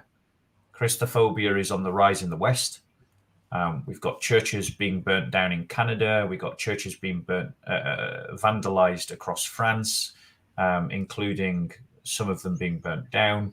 We've got churches being attacked in America.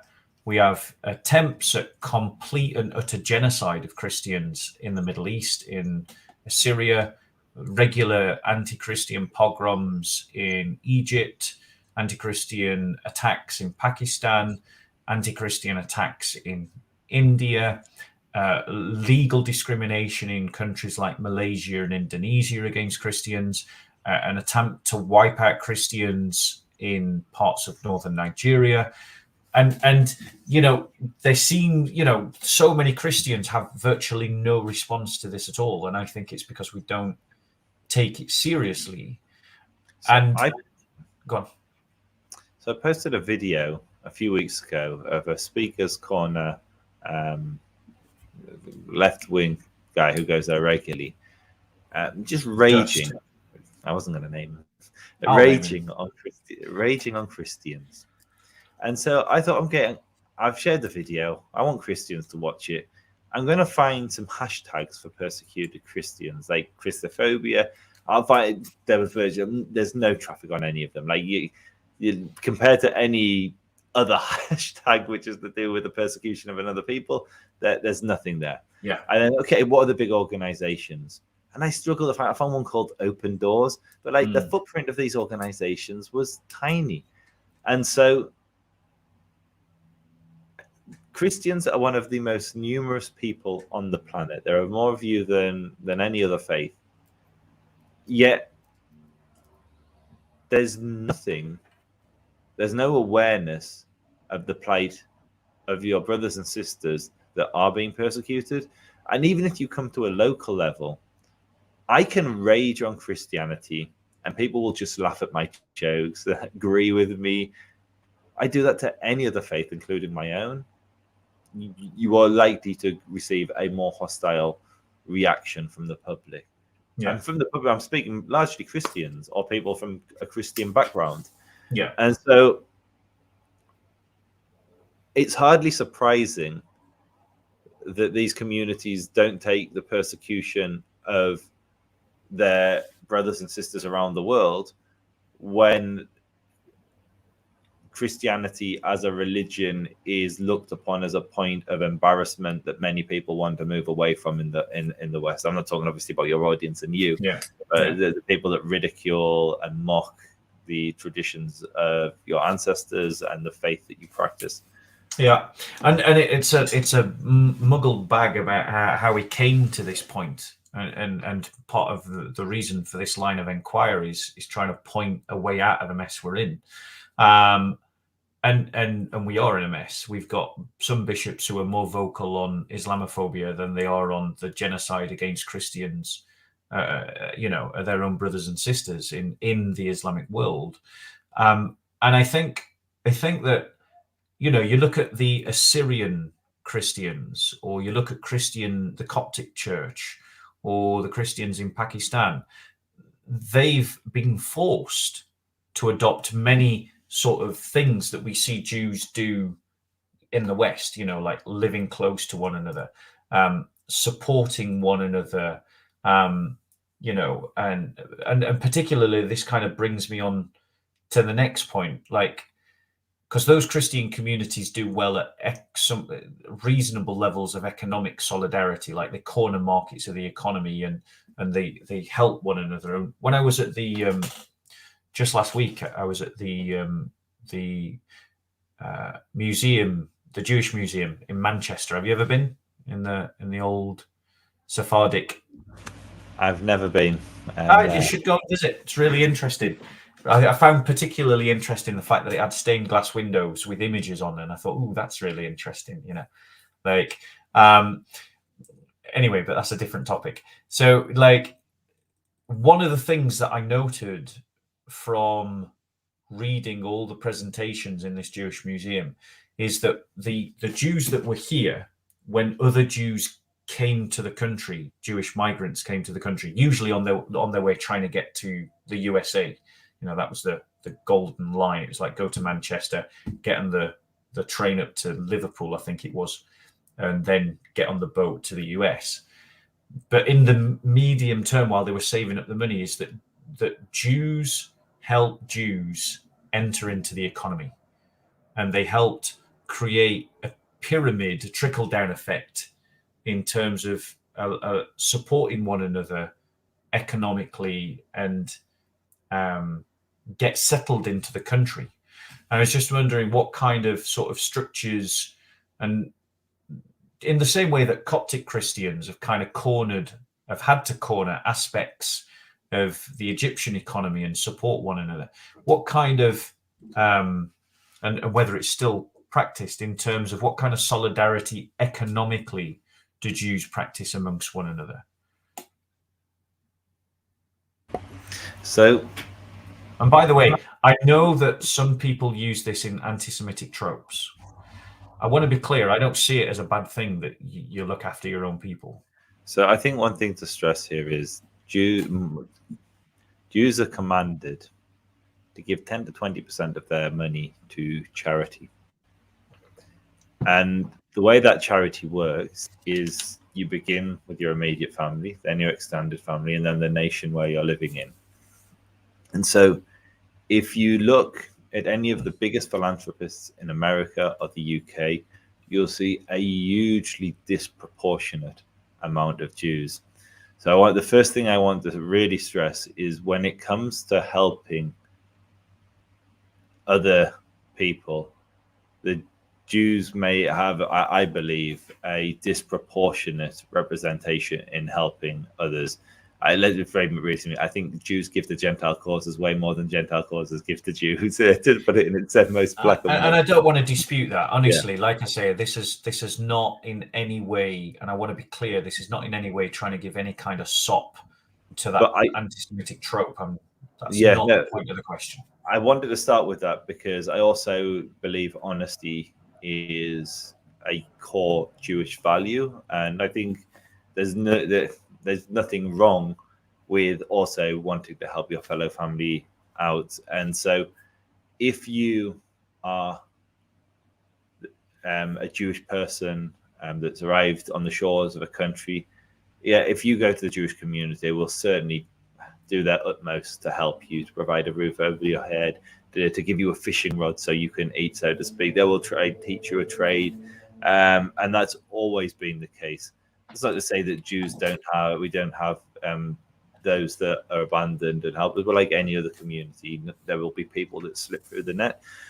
But there are ways of accessing charity. As an example, just a small example, the very fact that I have a scroll of the law on my doorpost outside called a mezuzah, it means that anybody walking past my house knows that I'm Jewish.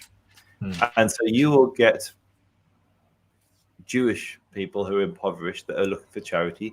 They'll see that, they'll knock on my door, and if I can, I'll help them financially because they've come to my house asking for help. And if I can, it's a mitzvah, it's a commandment, it's a righteous thing to do to help them.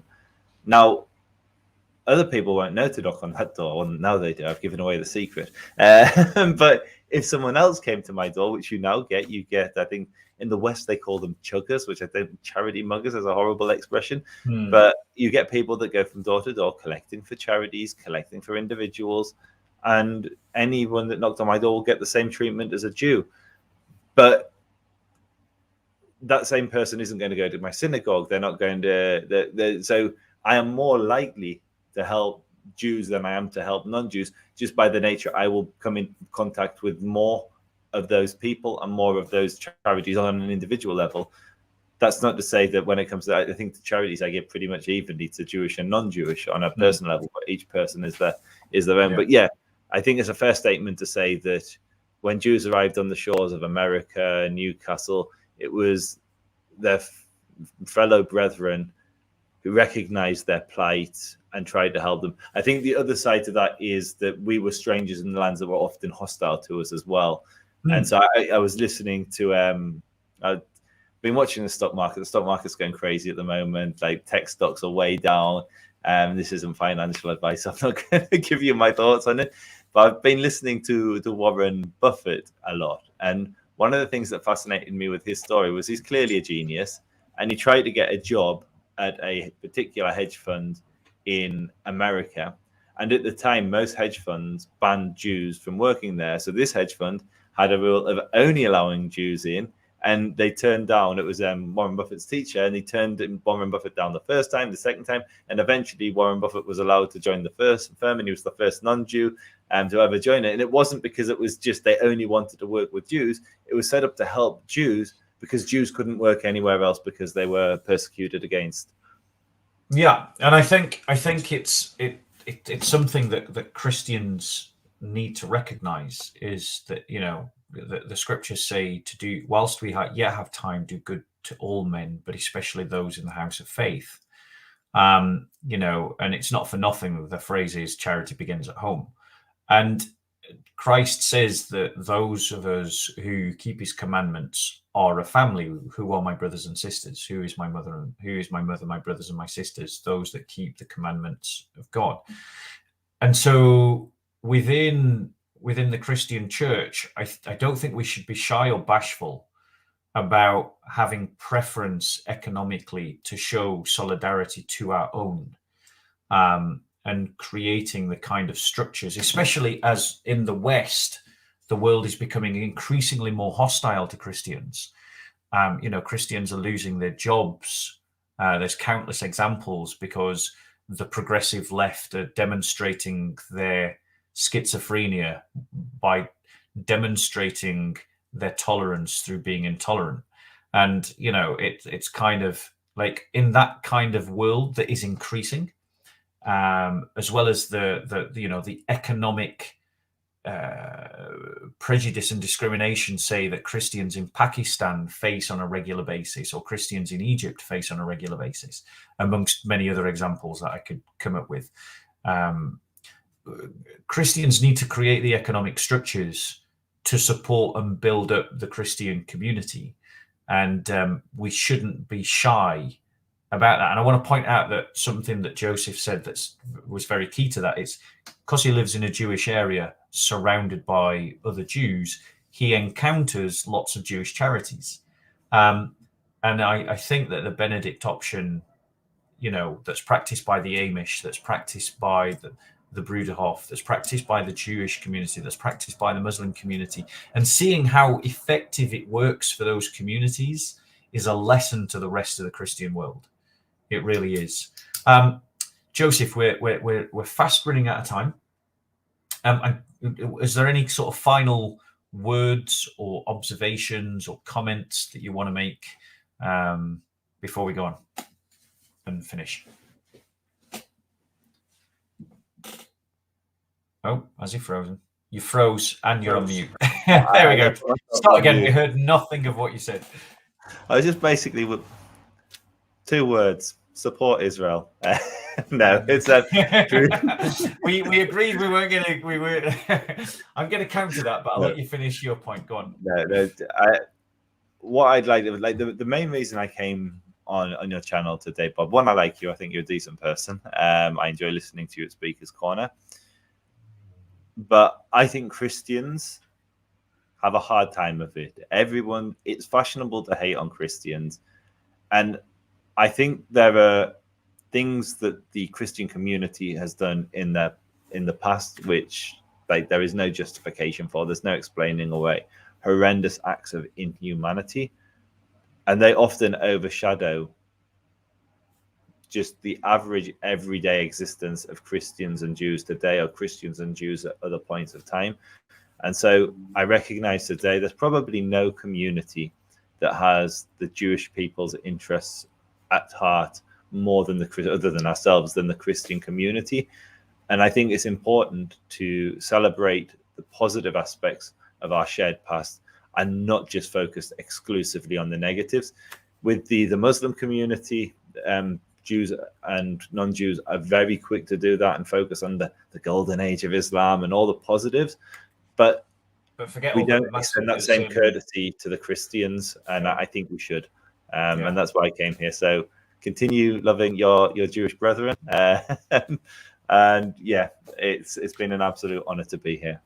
Thank you very much, Joseph. And I just want to counter that partly jocular comment, but partly serious, by saying, if you're a Christian here, you should support the church in Palestine, the church in Israel, the church everywhere around the world. That's where your support should go. If you're a Christian, you're a Christian, you should support the church. I agree with that, but you should also support Israel. Support the church. Like we agreed we were going to get down this road because you know that I believe that there are just sometimes support for the church means that we have to oppose Israel, but we did agree we weren't going to get into that debate, so let's not. I've really loved having you on, Joseph. I really do appreciate your time. I think we've done really well that we've managed to talk for 2 hours, and we avoided getting into any kind of sticky wickets, which is what we agreed before you came on, because there's a lot of sticky wickets that we could have got stuck on, and we didn't. So well done, and thank you so much for your input and for what you've said. I've tried to highlight in this the fact that there is a golden thread of Christian history that I think we should seek to emulate. And there's much that we as Christians can learn from the Jewish people about being a people.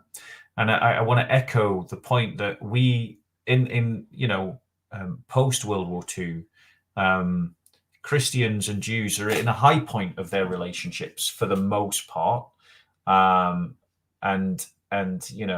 This is not something that we should ignore. Long may it continue. And I hope that you guys have been blessed and have benefited from this conversation. We never got onto the so-called prophecies of Muhammad in the Old Testament, so maybe Joseph, you'll come back again and we'll talk about those. Yeah, happy to. Yeah. So I'm going to close in a prayer. I'm going to read the Psalm of David, "The Lord is my shepherd." In fact, let's see if I can find it in this old prayer book, because I do like the old English way. It sounds nice to my ears. So bear with us 1 second. Let's see if I can find it. Bear with me.